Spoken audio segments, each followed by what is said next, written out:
Assalamualaikum warahmatullahi wabarakatuh. Selamat sore, salam sejahtera bagi kita semua. Alhamdulillah kita panjatkan terhadap kehadirat Allah Subhanahu wa Ta'ala yang telah memberikan saya serta anggota kelompok saya kesehatan serta kesempatan untuk dapat membuat video ini yang insya Allah bisa bermanfaat bagi para penonton sekalian. Salawat beriringan salam tak lupa pula kita junjungkan kepada Nabi kita Muhammad Sallallahu Alaihi Wasallam yang telah membawa kita dari masa kebodohan hingga masa modern seperti saat ini. Pertama-tama, izinkan kami untuk berterima kasih kepada Bu Jamilah Aini Nasution, SPD MPD, selaku dosen mata kuliah Psikologi Pendidikan yang telah membimbing kami dalam menyelesaikan tugas video ini.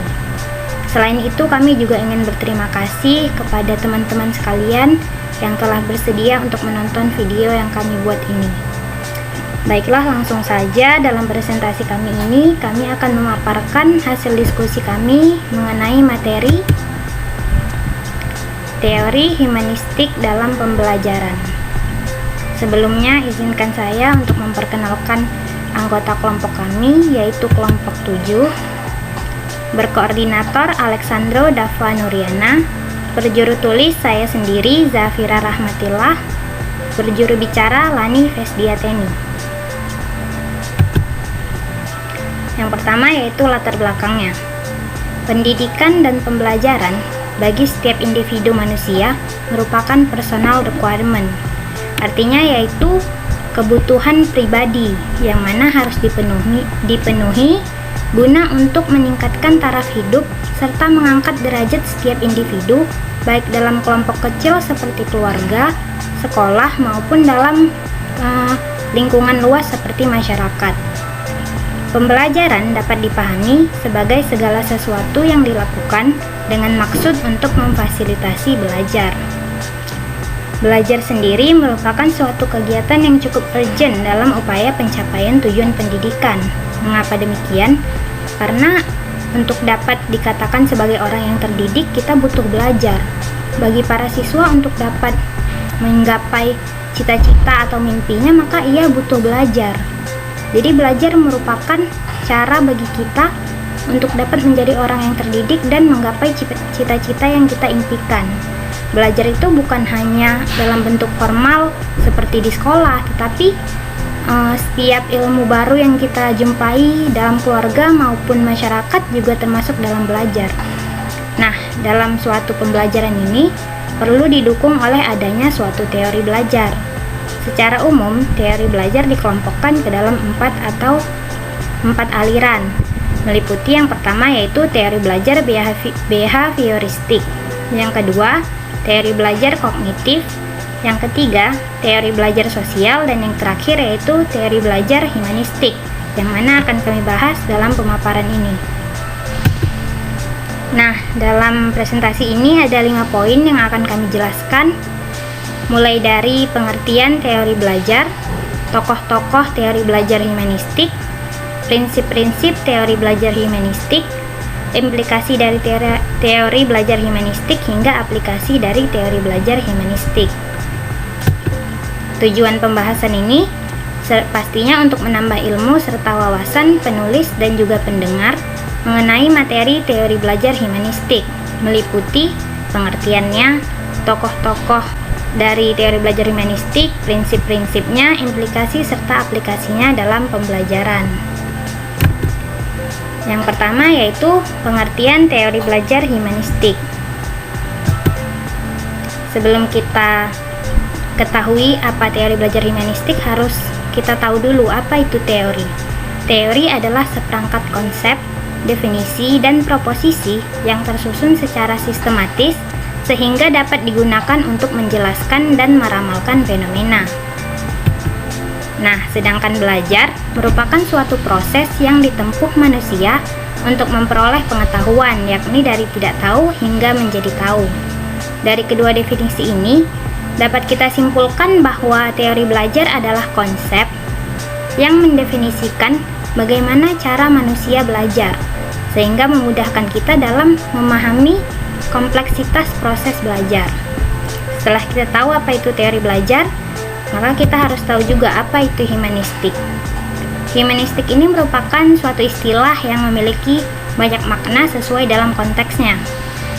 Contohnya itu, humanistik dalam konteks keagamaan, berarti tidak percayanya akan unsur supranatural atau transendental, tetapi lebih yakin kepada ilmu teknologi dan juga penalaran.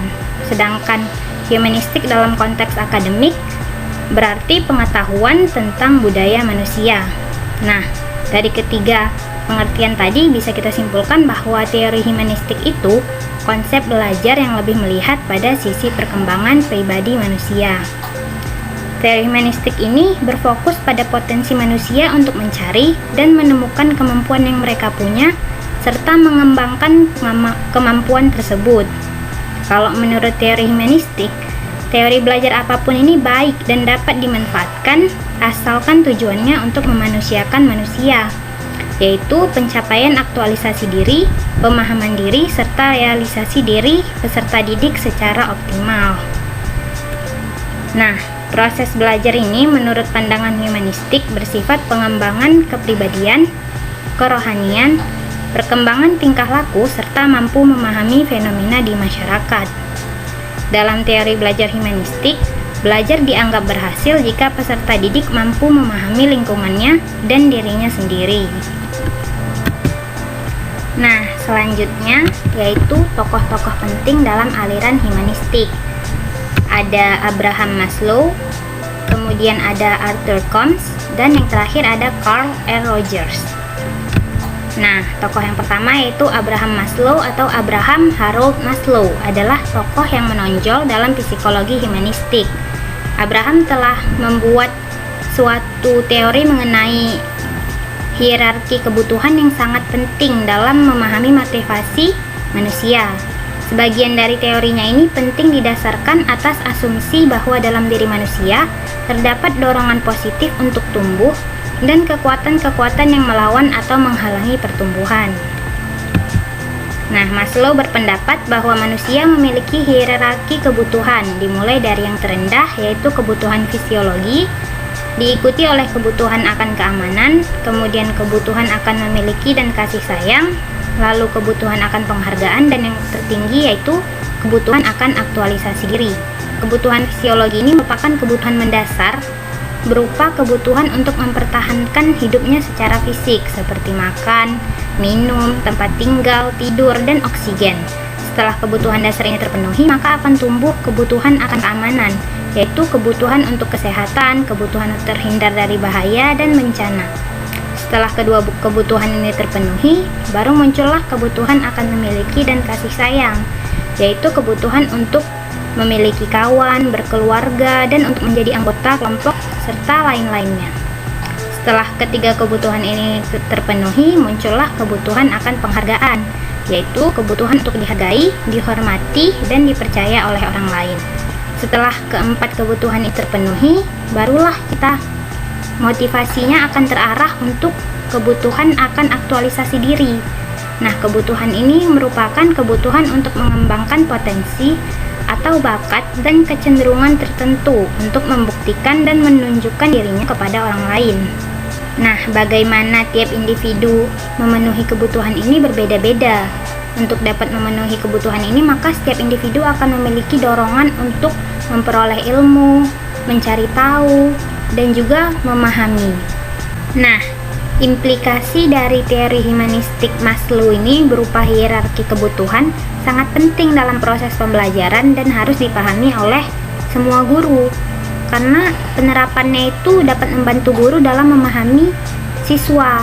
Misalnya ini di suatu kelas, siswanya itu selalu lesu atau dia tidak fokus belajar, atau malah dia tidak memiliki keinginan atau motivasi untuk belajar. Gurunya tidak bisa langsung menyalahkan siswa. Gurunya harus tahu dulu apakah ada kebutuhan mendasar siswa yang belum terpenuhi. Misalnya siswanya belum sarapan tadi pagi, ataupun dia tidak tidur nyenyak tadi malam, atau malah dia mungkin punya masalah pribadi di rumah sehingga membuatnya tidak merasa aman, atau dia ada terjadi pembulian di sekolah dan berbagai masalah lainnya. Jadi sebagai guru kita harus berusaha untuk memenuhi kebutuhan dasar dari tiap siswa agar siswa bisa berfokus untuk memenuhi kebutuhan aktualisasi dirinya dengan fokus belajar. Nah, dalam teori hierarki Maslow ini, keempat kebutuhan dasar, mulai dari kebutuhan fisiologi hingga kebutuhan akan penghargaan, termasuk ke dalam defisiensi need atau kebutuhan karena kekurangan. Pemenuhannya ini lebih bergantung kepada orang lain. Sedangkan kebutuhan aktualisasi diri ini termasuk ke dalam ground need, yaitu kebutuhan untuk tumbuh, yang mana aktualisasi dirinya ini tergantung kepada tiap individu. Selanjutnya yaitu tokoh yang kedua, Arthur Combs. Menurut Combs, perilaku yang keliru atau tidak baik terjadi karena tidak adanya kesediaan seseorang melakukan apa yang seharusnya dilakukan sebagai akibat dari adanya sesuatu yang lain yang lebih menarik atau memuaskan. Nah, misalnya, guru mengeluh muridnya tidak berminat belajar. Sebenarnya hal itu karena murid itu tidak berminat melakukan apa yang dikehendaki oleh guru. Kalau saja guru tersebut mengadakan aktivitas yang lain, barangkali murid akan berubah sikap dan reaksinya. Jadi misalnya guru dalam mengajar selalu menggunakan cara ceramah, selalu monoton, ceramah-ceramah aja, selalu memberikan tugas setelah ceramah, tidak pernah mengubah proses pembelajaran. Jadi muridnya itu tidak berminat dengan hal yang dikehendaki oleh gurunya itu, karena dia merasa hal lain lebih menarik, sedangkan belajar hanya dengan cara ceramah, habis itu ngerjain tugas, baginya itu tidak menarik dan membosankan. Nah, coba saja guru mengubah proses pembelajarannya, lebih bervariasi. Misalnya, belajar sambil bermain atau mengubah lokasi belajar menjadi belajar di taman atau di tempat lainnya, belajar dengan melihat, misalnya pergi ke museum dan lain-lain. Itu mungkin murid-murid akan berubah sikapnya dan menjadi sedia untuk belajar dengan semangat. Nah, semakin jauh hal-hal yang terjadi di luar lingkup kehidupan diri seseorang, semakin kurang pengaruhnya terhadap orang tersebut. Sebaliknya, semakin dekat hal-hal tersebut dengan lingkup kehidupannya, maka semakin besar pengaruhnya terhadap orang tersebut dalam berperilaku. Itulah sebabnya mengapa banyak hal yang dipelajari oleh siswa segera dilupakan, karena kaitannya dengan diri siswa sangat sedikit. Jadi sebagai seorang guru, setiap konsep atau materi yang diajarkan kepada siswa ini harus dikaitkan dengan keadaan yang ada di lingkungan, dikaitkan dengan kehidupan siswa, sehingga hal tersebut dekat kaitannya dengan kehidupan siswa, jadi bisa diingatnya selalu. Baiklah, sekian dari penjelasan saya. Selanjutnya akan disampaikan oleh teman saya, Lani Fesdiateni. Kepada Lani, dipersilahkan. Baiklah, terima kasih kepada Jafira. Selanjutnya saya akan menjelaskan mengenai tokoh yang ketiga, yaitu Carl Rogers. Rogers merupakan seorang ahli psikologi humanistik yang mementingkan perlunya sikap saling menghargai dan tanpa adanya prasangka dalam membantu individu mengatasi masalah-masalah kehidupannya.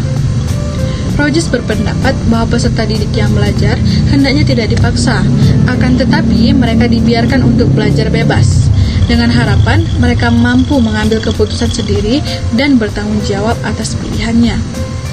Rogers mengemukakan 5 hal penting dalam proses pelajaran humanistik. Yang pertama, hasrat untuk belajar.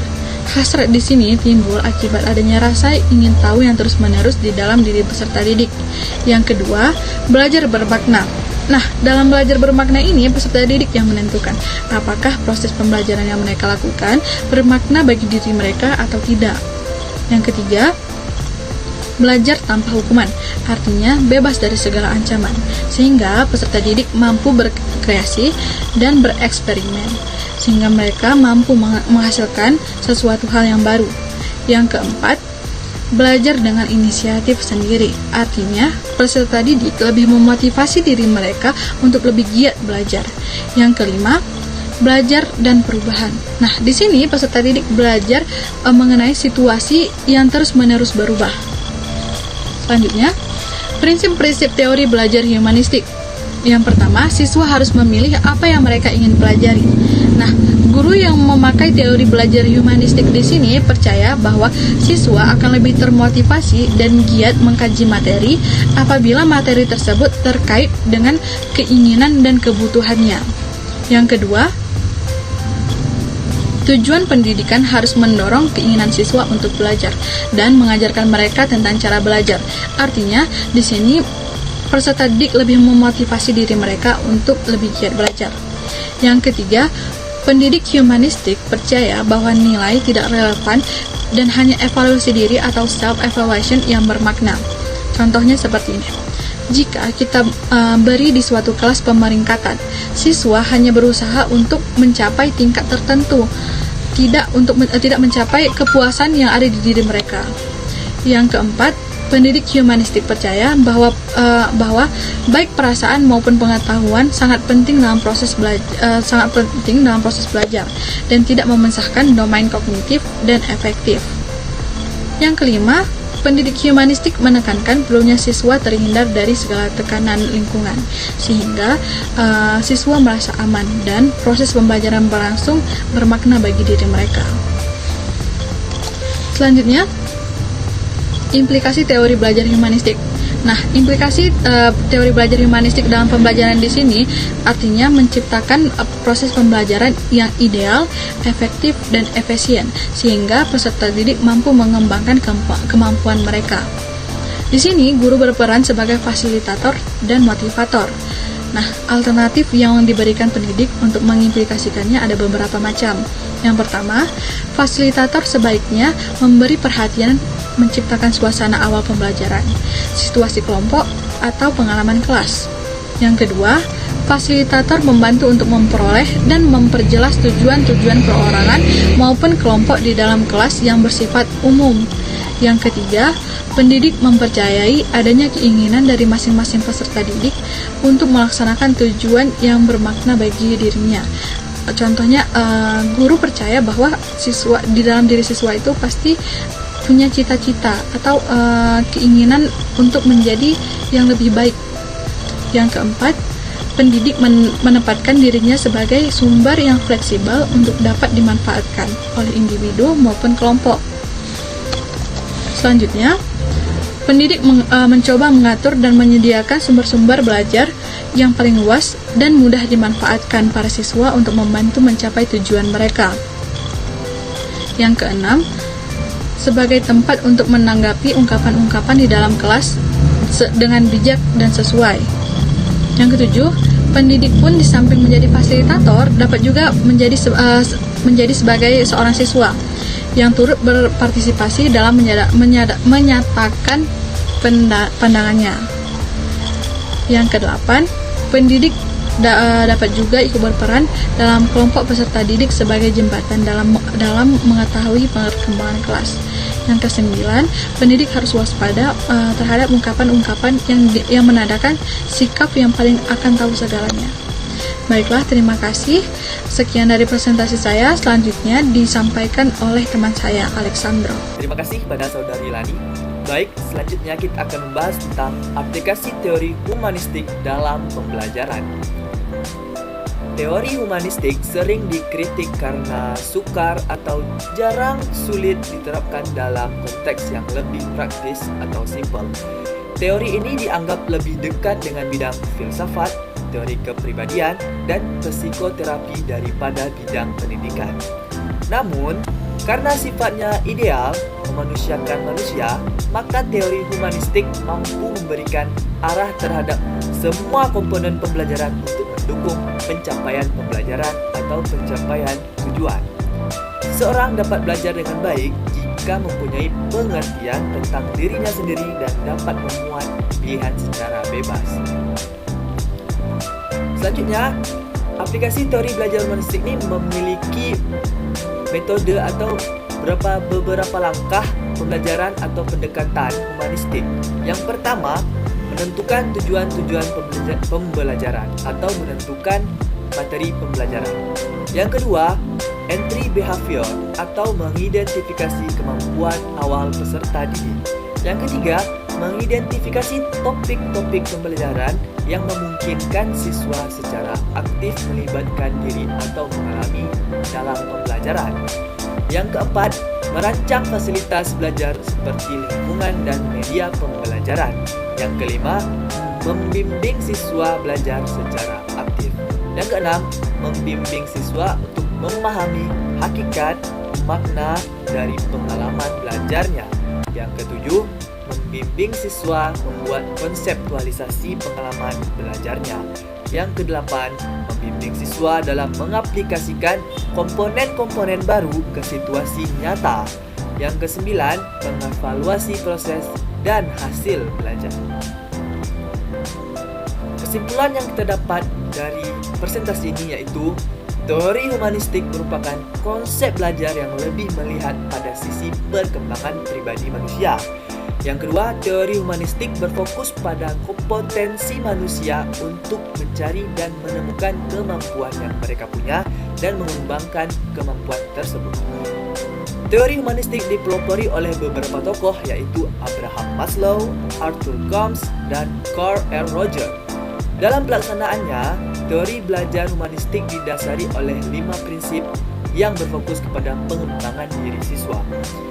Implikasi teori belajar humanistik yaitu menciptakan pembelajaran yang ideal dengan guru berperan sebagai fasilitator serta motivator. Aplikasi teori belajar humanistik dalam pembelajaran cenderung mengarahkan siswa berpikir induktif, mementingkan pengalaman, serta membutuhkan keterlibatan siswa secara aktif dalam proses belajar. Saran dari kami yaitu teori pembelajaran humanistik sangat cocok untuk diaplikasikan dalam proses belajar mengajar karena teori ini dapat menjadi dasar guru memahami situasi siswa. Seperti kira-kira kenapa siswa tidak semangat belajar, kenapa siswa tidak fokus saat proses belajar mengajar, dan situasi lainnya. Teori pembelajaran humanistik ini juga akan lebih disukai siswa karena bebas tekanan dari perangkingan dan memberi kebebasan penuh bagi siswa untuk mempelajari materi yang disukainya sesuai minat dan bakatnya sehingga siswa pasti akan berperan aktif dalam proses belajar mengajar. Harapan dari kami yaitu kami berharap materi yang telah kami sampaikan dapat dimengerti dan dipahami oleh pendengar dan semoga dengan paparan kami ini dapat menambah ilmu serta meluaskan wawasan pendengar mengenai teori belajar humanistik dan aplikasinya dalam pembelajaran. Mungkin itu yang hanya dapat kami sampaikan. Lebih dan kurang kami mohon maaf. Terima kasih. Wassalamualaikum warahmatullahi wabarakatuh. See you next time.